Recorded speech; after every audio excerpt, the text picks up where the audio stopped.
Good morning, students. Today I am going to continue my lecture for +1 Arts Political Science, and the name of the chapter is Freedom or Liberty. Now let us start with the topic, the sources of constraint. Restrictions on the freedom of individual may come from domination, external controls, rules regulations imposed by the government. Such restrictions जो हैं imposed by force, they may be imposed by government through laws which embody the power of rulers over the people and which may have the backing of force. इसलिए these are the form of constraints represented by colonial rulers over their subjects or by the system of apartheid in South Africa, where Nelson Mandela opposed this discrimination, that is discrimination between black and white. Some form of government जो है may be inevitable, but if the government is democratic one, जो members होते हैं state के could retain some control over their rulers. That is why democratic government जो है considered to be an important means of protecting the freedom of the people. सिर्फ एक democratic country ऐसी है जहां पर हम लोगों की फ्रीडम को प्रोटेक्ट कर सकते हैं. बट जो कंस्ट्रेंट होते हैं फ्रीडम पर can also result from social inequality of the kind implicit in the caste system, which result from extreme economic inequality in a society. Quotation from Subhash Chandra Bose on freedom draw करती है हमारी attention to the need for the country to work to remove such constraint. Netaji Subhash Chandra Bose on freedom, क्या चीज उन्होंने कही है? If we are bring about a revolution of ideas, we have first to hold up before us an ideal which will galvanize our whole life. That ideal is freedom. But जो freedom है is a word which has varied connotations, and even in our country, the conception of freedom has undergone a process of evolution. By freedom मेरा मतलब क्या है? ये सुभाष चंद्र बोस के कुछ words हैं जो उन्होंने फ्रीडम के रिगार्डिंग रिप्रेजेंट किए हैं. I mean all freedom, that is freedom for the individual as well as for the society, freedom for the rich as well as for the poor, freedom for man as well as for the women, freedom for individual and for all classes. This freedom जो है implies not only emancipation from political bondage but also equal distribution of wealth, abolition of caste system, caste barriers, social inequality, destruction of communalism, religious intolerance. तो जो ये ideal है may appear utopian to hard-headed men and women, but this ideal alone can appease the hunger in the soul. तो अगर हम freedom की बात करते हैं तो हमारा मतलब क्या है? Why do we need constraint? क्यों हमें कंस्ट्रेंट चाहिए जबकि हम फ्रीडम की बात कर रहे हैं?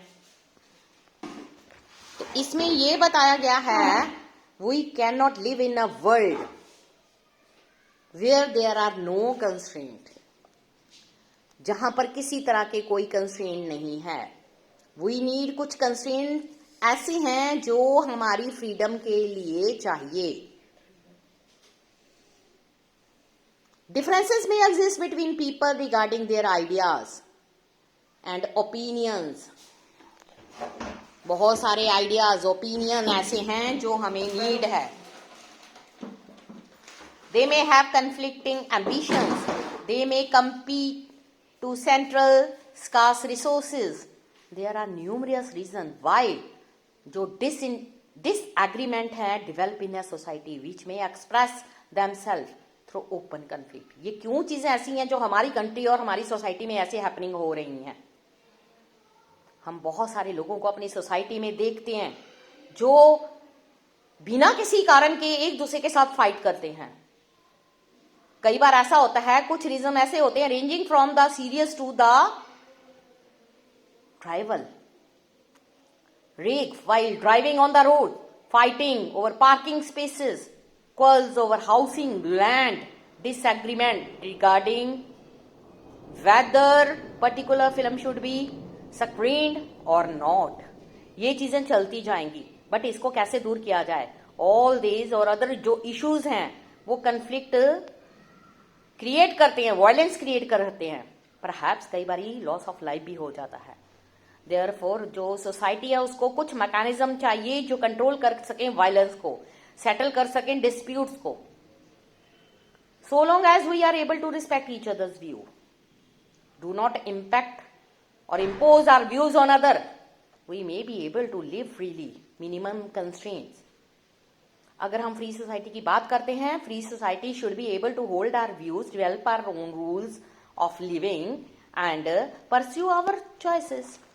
तो उसके अकॉर्डिंग हम यहाँ पर रूल्स रेगुलेशंस के अकॉर्डिंग फ्रीली लाइफ को स्पेंड कर सकते हैं। बट जो क्रिएशन है ऐसी सोसाइटी की, उसको रिक्वायर है कुछ कंस्ट्रेंट्स की। क्यों? क्योंकि we be willing to respect differences of views, opinions and beliefs. कई बार ऐसा होता है, स्ट्रॉन्ग कमिटमेंट जो होती है हमारी बिलीफ की, उसको that we must oppose all those who differ from reject our views. हम देखते हैं कि कई बार हमारे व्यूज होते हैं, वेज होते हैं, अनएक्सेप्टेबल होते हैं, इवन अनडिजायरेबल होते हैं। ऐसे सर्कमस्टांसिस में हमें कुछ लीगल और पॉलिटिकल रिस्ट्रेंट्स की जरूरत होती है जो इंश्योर करे कि डिफरेंसेस में be discussed and debated without one group coercively imposing its view on the other. Worse still, we may be confronted with attempts to bully or harsh us so that we conform to their wishes. Many want stronger support from law जो ये ensure कर सके कि freedom उनकी protect की जाए। सबसे important question है to identify which constraints on freedom are necessary, justifiable and which are not. What sort of authority external to individual may justifiably say what can be done and what cannot. Further, there are many areas our life action should be left free all or external constraints. ये था, मैंने आपको बताया कुछ constraints जो हैं हमारे freedom के लिए जरूरी हैं और कुछ जो हैं जस्ट वैसे ही इम्पोज किए जा रहे हैं, जिसके कारण एक ऑर्डिनरी सिटीजन जो यहाँ पर कंट्री में रिजाइड कर रहा है उसके लिए प्रोटेक्शन की जरूरत है। तो कल हम नेक्स्ट अपना टॉपिक स्टार्ट करेंगे लिबरलिज्म। Thank you students.